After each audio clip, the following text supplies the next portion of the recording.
আমার কথা হচ্ছে যে শুধু এই একটা না, জুলাইতে সমস্ত বাংলাদেশে যত মানুষ, যত ছাত্র, যত শিশু, যত বৃদ্ধ, প্রত্যেকের খুনের বিচার চাই।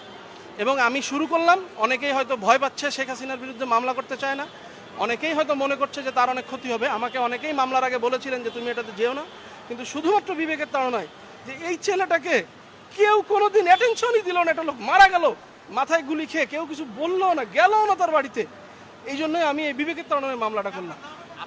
আমার নাম আমির হামজা শাতিল, আমি একজন সাধারণ ব্যবসায়ী, আমার একটা গরুর খামার আছে কল্যাণপুরে। আহ, এখনো ফিল করছি না, আমি আমার সাহস নিয়ে থাকবো, এরপরে যা হয় ফয়সালা তো আল্লাহর পক্ষ থেকে আসে, যা হয় এটা হবে। আমি এই মামলা শেষ পর্যন্ত লড়বো ইনশাল্লাহ।